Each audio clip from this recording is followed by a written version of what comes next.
May mga mini-mentor akong nagninegosyo na bago, mga tinutulungan ko para hindi sila magulat. Ako, I like teaching bata. Yung mga nagsisimulang magnegosyo. Kaso may mga bagay sila na hindi matanggap. Sa mga, yung pag negosyante ka, minsan wala ka talagang oras eh. May trade-off talaga. Alam mo ba sir, ang unang language ng anak ko, yaya.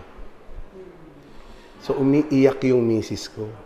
Sabi ng misis ko, bakit yaya yung unang ano? Sabi ko, yaya yung parating kasama eh. Eh di syempre, yan ang una, di ba? Sabi ko, magtiis ka lang kasi pagka nakaluwag-luwag tayo at hanggat bata pa sila, mababalikan mo yung anak mo.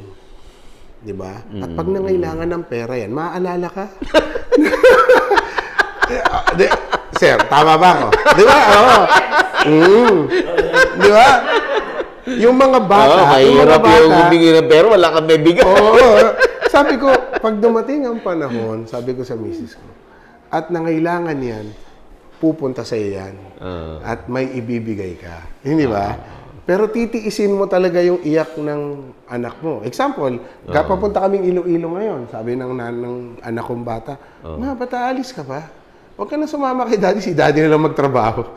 Parang, hindi, kailangan namin tapusin eh, di ba? So, malulungkot ka din, di ba? Kaso, kailangan mo siya gawin eh. Di ba? Walang libre, sir. May trade-off. May trade-off. May trade-off. So, sometimes, sabi nila, parang hindi yata worth it yung trade-off, sabi niya.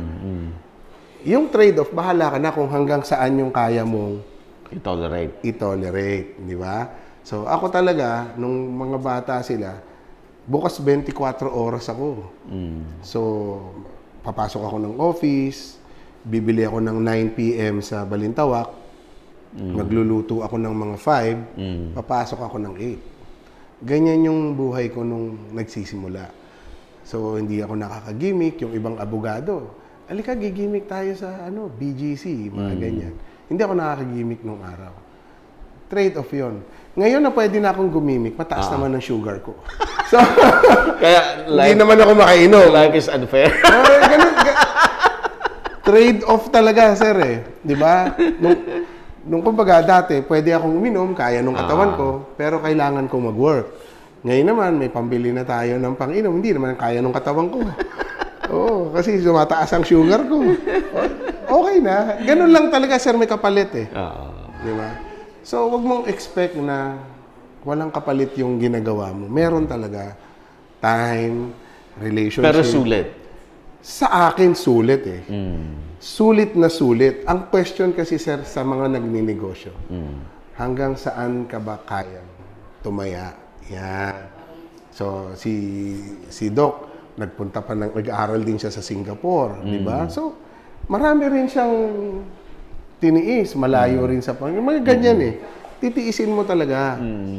Pag hindi ka handang magtiis, medyo mamumblema talaga tayo. Eh yung OFW nagtitiis din. Oo, di ba? Taon 'yon. Taon.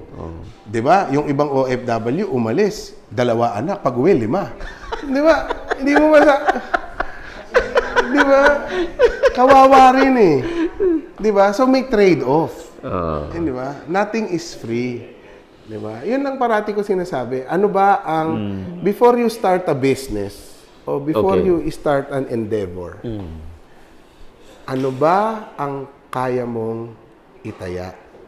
Yan, di ba? Ano ba ang willing mong i-let go kapalit nung gusto mong marating? Makuha. Yan. So, walang makakasagot nun kundi ikaw.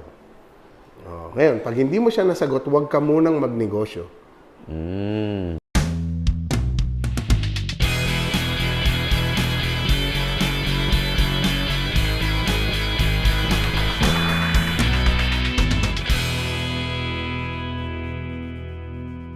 Available na po ang agribusiness merch sa Shopee. Ang link nasa description box. Medyo matagal-tagal ho natin hinintay but finally na-reach natin yung 1 million subscribers dito sa Agribusiness How It Works. Kaya meron tayong win a trip to Vietnam, all expense paid. Open to all farmers. Gawa lang kayo ng 1-minute video at sabihin bakit kayo ang kailangan manalo. Ang full mechanics, basahin lang po sa Facebook page ng Agribusiness How It Works. Make sure po na basahin mabuti ang mechanics para ma-qualify. Pwede na kayong mag-post ng entry ninyo. Ang contest ay hanggang January 5, 2024. Ito po ay in partnership with Inspired Learning Tours at NutriHydro Plant Nutrients.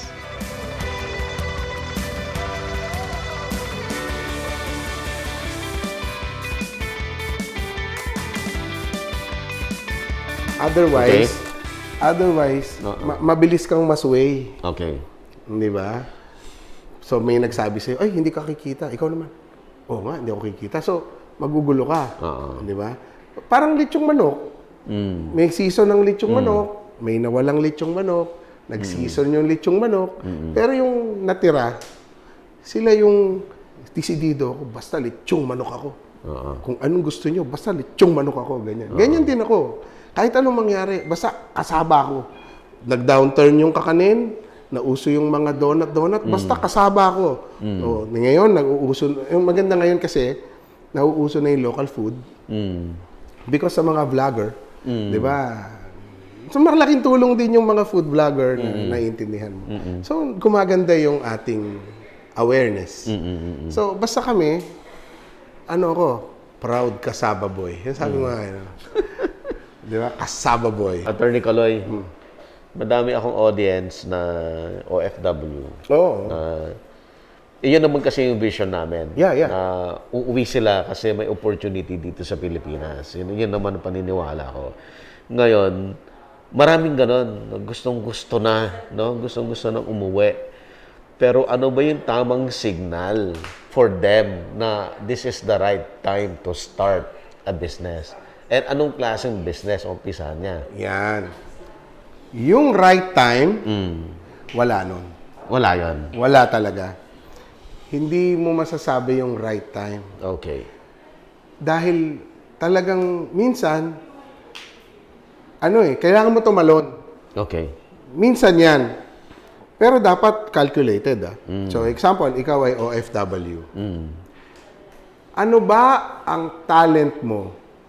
Maging honest ka muna sa sarili mo. Okay. Ano ba ang gusto mong gawin? Okay. Huwag ka kasing, normally kasi, magnegosyo tayo ng ganito because malaki ang kita. Hindi Mali ba? yan. Sa akin, hindi siya mali, pero hindi siya sustainable. Okay. Paano pag mahina na yung kita niya? Hindi ba? So, ang purpose mo, ano bang vision mo? Bakit ka magninegosyo? Ako, Okay. for me, my vision is for my family. Okay. Na mabuhay ko sila ng komportable, masarap. Okay, di ba? Yun ang unang vision. Ngayon, paano mo siya gagawin? So, syempre, kailangan mo muna basic is, ano ba ang knowledge mo? Ano bang alam mo? Skills. Pangalawa, yung skill. Okay, knowledge muna. Kasi Okay, knowledge is, yan yung makikita mong information. Alright. Ngayon, if you practice your knowledge, magiging Skill na yan. Oo, di ba? Natutunan mo napanood mo si Doc Richard. Nag-lecture. Natutunan mo ngayon. Paano mo siya magiging skill? Ipra-practice mo ngayon. Magiging skill. Di ba? So ngayon, dyan tayo magsimula. Ano ba muna ang iyong knowledge and skill? Okay. Yan. Pangatlo, ano ba yung assessment mo sa buhay mo ngayon? Di ba? Bakit? Kasi baka naman talagang kailangan mo yung work at hindi mo mabubuhay yung family mo pagka tumalon ka, alanganin naman. Kasi minsan, hindi ako naniniwala kasi na tumalon ka, isugal mo lahat. Lahat-lahat. Magiging successful ka. Minsan, oo. Pero paano kung hindi? Paano kakain yung anak mo? So, ano siya talaga? Calculated risk. So, kaya alamin mo muna and then, you start very small. Yan. Small talaga. Smaller pa nga kung So, pwede. OFW, okay, nagtrabaho siya ilang taon, nag-ipon siya, may pera siya, di ba? Sabihin natin may milyon siya. Yeah. So, hindi niya pwedeng gamitin yung milyon niya to start with. Huwag muna. Okay.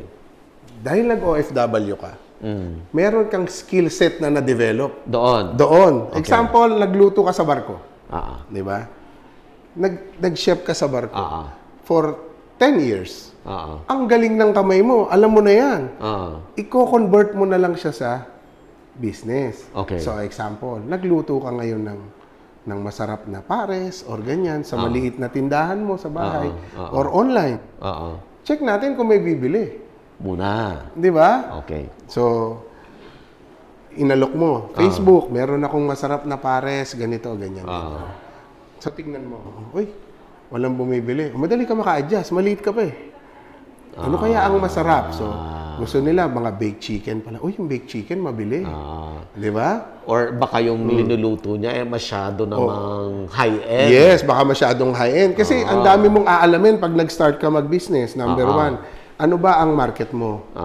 Sino? Magkano ang kanilang pera? Magkano ang willingness nilang gastusin? Gastusin. Hindi ba? So, hindi pwede yung basta masarap tong gawa ko, ba't hindi nila gusto? Hindi ikaw ang magdidictate ng masarap. Common mistake kasi yan na kung yung tingin mo masarap, yun. Yeah. Hindi. Kasi hindi talaga. ikaw yung bibili. Hindi ikaw ang bibili. So, minsan, meron akong produkto na hindi masarap sa akin, mabili. Huwag kong pakikialaman, mabili. Pero super sarap talaga ng luto. Ay, hindi, totoo yun. Alam mo, Super sarap talaga. Alam mo, ang i-request mo yung kare-kare. I-request mo yung kare-kare, tapos ilalagay mo doon sa kanin na may kamote. Nako, bad trip yun. Oo, bad trip yun. Sa diet. Oo, yun. Sa lahat ng kinain ko, yun lang hindi ko malimot eh. Sabi ko, okay pala to. Sabi ko, malamang ihain ko to sa ano eh. Saka may adobo si ma'am na linagyan ng laurel na fresh. Ang sarap, ma'am, di ba? Nakita mo? Yan nga yung sinasabi ko eh. Culture, di ba? Culture ng Kapampangan yan eh. Di ba? Eh kung mabura yan. Di ba? Kung mabura yan ganyang culture. Di ba? Tapos ito pa yung sasabi ko sa sa OFW. Dapat ang kilala mo muna yung sarili mo eh. Okay. Hindi lahat ng tao ay para magnegosyo. Same is true na hindi lahat ng tao ay para mag-abogado. Yes. Example, ako, aminado ako, hindi ako para tumagal na abogado because hindi na ako masaya doon sa pag-abogado. Nahihirapan yung kalooban ko. So, tanggap ko siya. Mas enjoy ako mag-invento ng pagkain, magpakain. Diyan ako enjoy eh. Kaya sa akin, hindi siya effort eh. So, ganon. Alamin mo muna dapat, ano ka ba? And I suggest na kumonsulta sila sa mga counselor. Okay. Oo. Alam mo, ako meron akong counselor. Yung psychologist talaga. So, hindi negosyante yan, ha? Hindi. Ano siya? Kasi lahat tayo may hugot eh. Okay. So, inaalam ko kung ano ba yung mga trigger factor sa akin na masisira yung diskarte ko. Hindi ba? So, kaya meron akong kinokonsulta na psychologist. So, nag-uusap kami. So, sinasabi niya sa akin, alam mo, ganito ka kasi, ganito. Ine-explain niya kung ano yung hugot mo, kung bakit ka may hugot. Kasi hindi yan para sa siraulo ka, hindi. Kinikilala mo lang yung sarili mo. Kasi sometimes, may nararamdaman ka, pero hindi mo siya naiintindihan. Di ba? So, minsan, alam mo, ganito eh.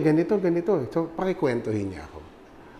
And then, base sa kwento mo, kaya mo ganyan ang feeling mo, because ito. Tapos, and then, magkiklik sa isip mo. Oo nga. So, malinaw sa'yo kung bakit mo nararamdaman yun. So, hindi ka nang huhula na mainit ang ulo ko ngayon.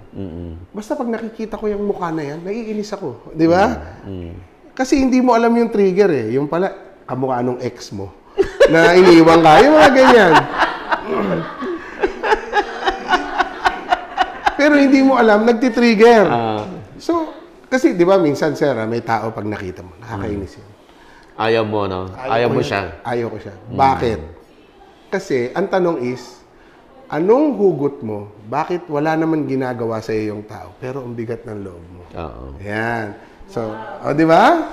Di ba, ma'am? So, negosyo ganun din. Oo. Dapat alam mo yung ikaw. Ano ba talaga ang gusto mo? Do you enjoy selling? Yan. Example, pandemic.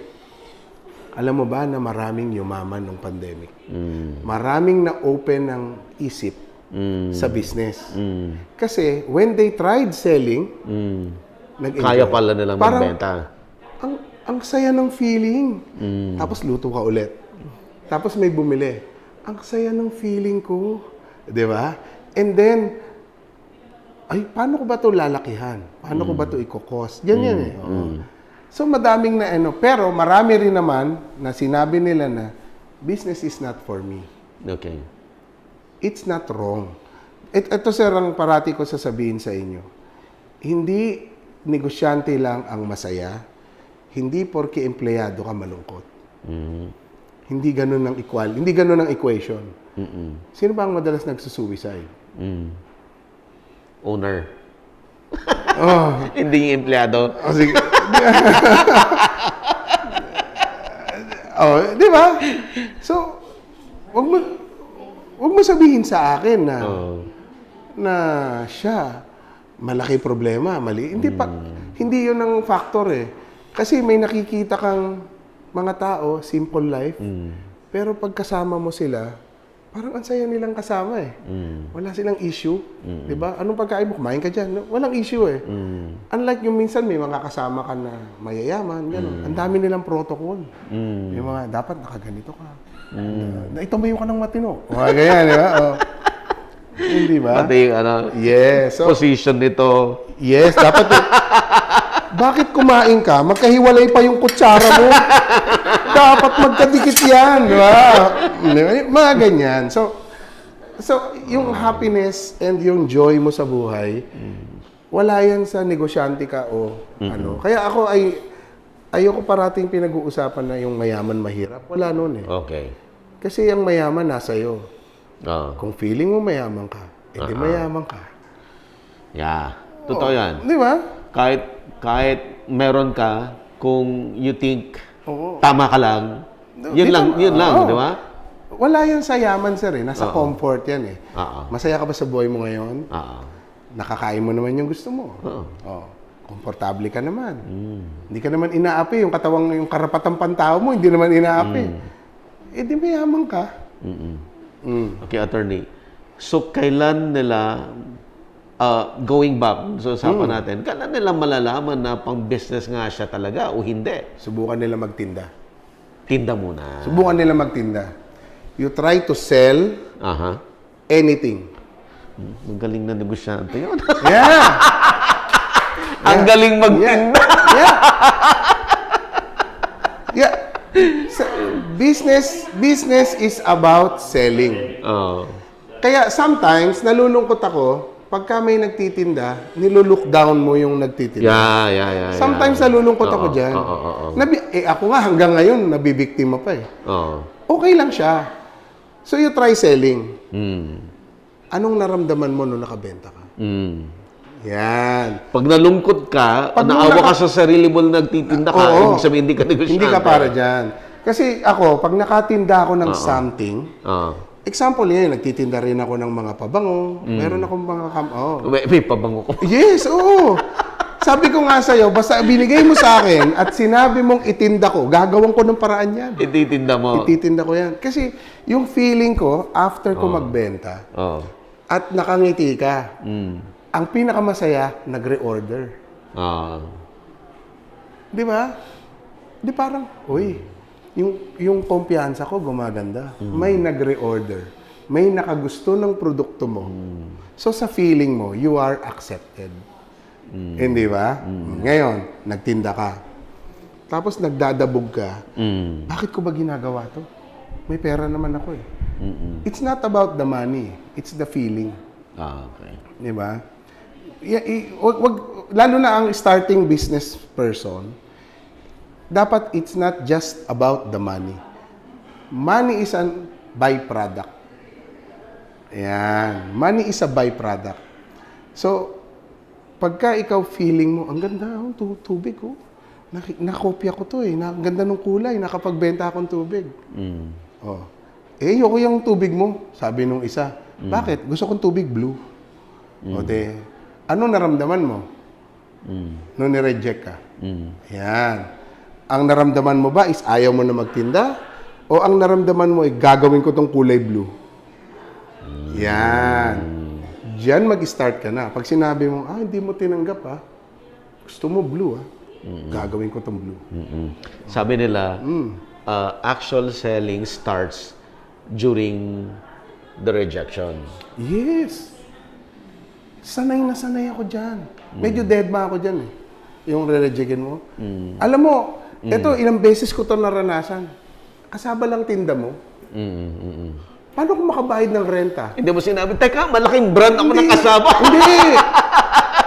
Kasi, tandaan natin na ang landlord, walang pakialam sa'yo. Okay. Ang pakialam lang niya is makakabayad ka ba o hindi. Oo. Yung siya. Yes. Yung negosyo niya, which is rental. Yung Oo. kikitain niya. Yes. So, dapat intindihin natin yung landlord. Okay. Hindi sasama ang loob mo. It makes sense. Yes, it's up to you. Sabihin mo sa landlord, pagbigyan mo ko 1 to 2 years. Pagka nakabayad naman ako sa'yo, edi ibig sabihin maganda. Wala siyang pakialam sa'yo. Ano gagawin ko pag nireject ako? Sasabihin ko, wala kang tiwala sa akin. Mga ganun. You do not believe in my vision. Nonsense yun di ba? Okay. Sabihin mo lang, ma'am, so ano bang naramdaman mo nung na-reject ka? Yan ang mga tatanong mo sa sarili mo So ako, pag nare-reject ako, alam mo, tatatawa ako. Nagtatawa na kami mag-asawa. Nabiktima ka na naman. Parang ganun lang siya. It's, hindi siya kahit anong, kasi tandaan mo, nagninegosyo rin siya. Correct. She is protecting her interest. Oo. Wala siyang pakialam sa'yo. Kaya nga ang vision mo dapat puro ikaw Ikaw muna ang mag-ayos ng sarili mo. Hindi mo ina-expect sila makisama sa'yo, no? Di ba? Yun. Ngayon, pag kaya mo na siya, mag-try ka magtinda, naging masaya ka. Iyan, magsimula ka na ng maliit. Pero wag ka muna yung biglang tatalon, yung tatalon. Gigil, Hindi, kasi alam mo yung pagninegosyo, parang pag-aasawa rin yan. Dapat nag-aasawa ka, hindi gigil. Hindi ba? Hindi mataas ang emosyon. Dapat you weigh all. Di ba? Baka kasalan ko ba siya because sobrang ganda niya ngayon at hindi ko siya matiis? O pakakasalan ko siya kasi mag-aasawa talaga kami, may future kami together na magkasama kami. Ganun kasi yung business, pakakasalan mo yan Maghihiwalay lang kayo niyan pag patay ka o patay siya. Di ba? So, dapat ganun yung assessment mo. Di ba? Aalamin mo muna, hindi yung uso yung ngayon tinda natin. Kikita ka. Short term. Oo. Kasi selling is part of business. Yes. But selling is not the business. The business. Yeah. So, yung selling ng kasava sa akin ni Doktor, is part of his business. Another part of his business is planting. Di ba? Another part of his business is yung HR niya, manage ng tao. Another part of ng business is yung accounting. So, business is a system. Okay. Selling is not a business. It is part. Yan. Kaya doon ka lang mag-start. Okay. So, anong business ni Don Benito?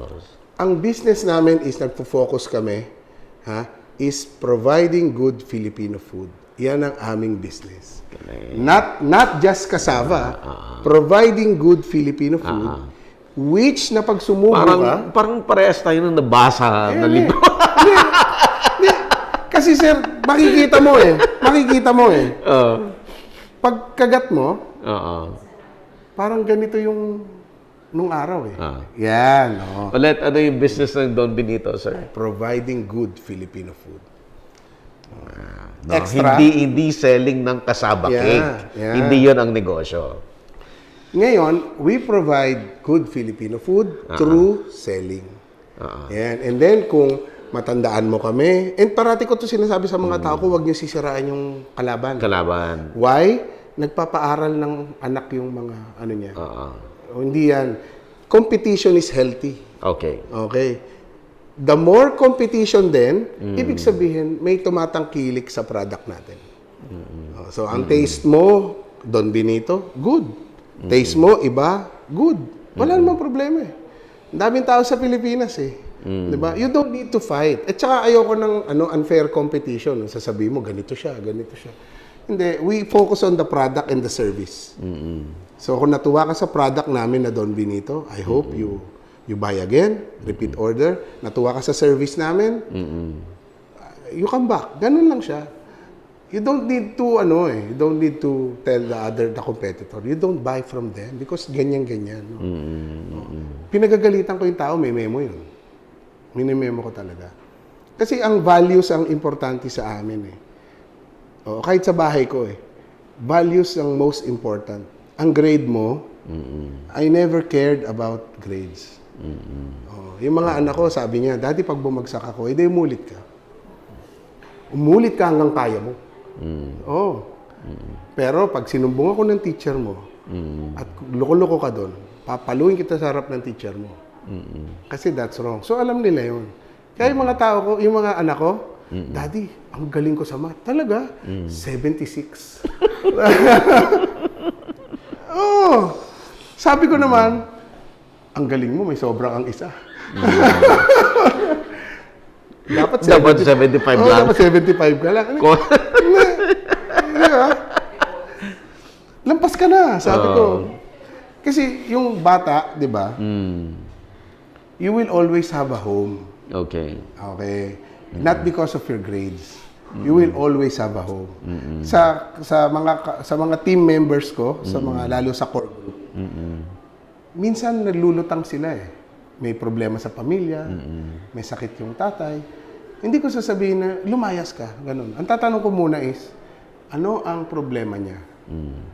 Bakit ganyan ang performance? Sir, may sakit yung tatay. Abutan mo muna, magpahinga muna. Kasi may sakit ang tatay eh. Natural, glutang yan. Di ba? So, ngayon, ma-appreciate nila yon pagbalik na kasi ang problem naman natin, season lang eh. Di ba? Matatapos din yan. So, pag natapos yan, bumalik na siya sa normal. Ma-appreciate niya na yung ginawa mo. So, gaganda yung relationship niyo. Mabubuo yung team. Ganyan. And, magsisimula yung team sa'yo. How do you treat your employees? Yan. Di ba? Ang mga empleyado kung tataba eh. Kasi lahat ng niluluto ko, sila titikim. Pag nagluluto ako, may titikman tayo. Ganyan. Babalikan ko lang pa yung bakit 2 beses kong tinanong si attorney ano yung business niya. Kasi importante po yan. Pag hindi mo na-identify yung inner meaning ng ginagawa mo, mahirapan kang mag-succeed kasi hindi mo alam paano ipoposition yung marketing mo, di ba? Lahat ng decision making mo dun sa business. Marketing is part of business. Hindi mo alam paano ka kakamada. Kung hindi mo naintindihan ano talaga yung business mo. Yes. Di ba? Ang parati ko lang sinasabi is magtatrabaho tayo kasi may napapasaya tayong pamilya. Di ba? So pagka masaya sila, iikot tayo. Kaya parati saka kang sir, ngiti. yung halimbawa may competitor. Ikaw yung leading sa kasaba. Di magkakasaba cake din sila, no? Ba't hindi niya naintindihan? Akala niya selling lang ng kasaba. So, posibleng mag-fail siya kasi iba yung purpose mo eh, di ba? Yeah, kasi alam mo sir, habang tumatagal ka talaga, hindi na siya just about the money. Kailangan, tulad yung mga tao ko, paano sila magpapaaral ng anak pag huminto ako? Hindi ba? Ganun yun. So, hindi lang siya about the money. Yung mga kasama ko na nagpalaki ng company, yung mga anak nila ngayon, pa-college na rin. Paano sila magpapaaral ng college kung hihinto ako? Hindi ba? Ganun na siya. Hindi na yung parang, magkano kinita mo ngayon? Hindi na siya ganyan. So, dapat ma-develop, sana yung mga ibang negosyante habang tumatagal, ma-develop din nila yun. Tapos pag minahal ka naman ng tao mo, talaga namang rewarding eh. Yung mga anak ko, lumaki sa driver eh. Yung mga kalaro ng anak ko, mga driver eh. So, alam mo yun, yung pag dumarating yung anak mo, family lang. Hindi yung mga nagtataguan yung mga tao. Ayos ba? Pero hindi ako nakatanggi Gagayahin ko sana si Doc. Pero alam mo sir, it's my pleasure na binalikan mo. Ay, ako. thank you. Parang kang repeat customer. Nakakulay dilaw ka pa. Oo nga, no? Pinito color, no? Hindi, yun. Natutuwa ako dyan kasi Oo. parang matagal na yun. Pinanood ko yun 10 sa years. agribusiness eh. 10 Di ba? years. Pero mo 10 Ay, years. kayo ni Doc Richard, yung mga nauna ha, na nagtiwala na i-feature ko ng wala naman silang nakitang nagawa kong video. Hindi, napanood ko sa YouTube yung yung isa yung sa akin. 10 years. Oo. Beri mo, linapitan para i-feature pero wala naman kayong nakitang anong bang nagawa ko na. Alam mo kasi sir, ako I value yung effort. So example, may nagtatanong sa akin, pwede ka bang ma-feature? Marami akong views, ganyan, marami akong Anong topic natin? Yung mga pagyaman, ayoko yan. No. Hindi kasi ako fan yan eh. 'Di ba? Yung sa atin magturo ng basic, magturo ng guidelines, okay ako diyan. Pero yung sasabihin mo yung pagyaman, hindi pagka yumaman ka ng hindi mo deserve, Yeah. hindi ka masaya. Di ba? So, kaya ako, natutuwa ako yung sa mga nag-a-approach sa akin na, Sir, nagsisimula ako. Tinatanong ko talaga yan. Yung mga ibang supplier din, ganyan. Sir, nagsisimula ako eh. O, ba't ka nagsisimula? Engineer ako, sabi niya. O, ba't ka kasi sir, ganito. Na-appreciate ko yung nagsisimula. Oo, kasi nagdaan ako dyan eh. Oo. Huwag ka lang sisira, pero kung sisira ka, di at least binigyan kita ng chance. Ganun lang. Diba? So, sir, Okay. let's eat.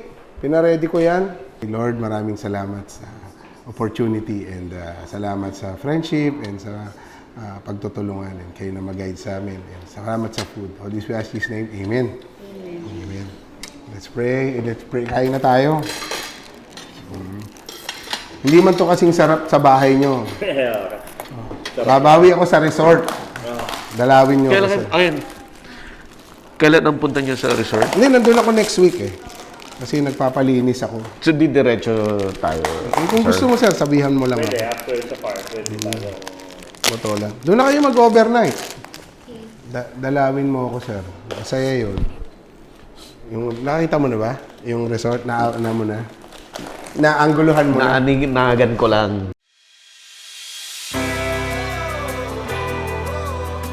Kasama natin si Ma'am Cel Ocampo ng Inspired Learning Tours.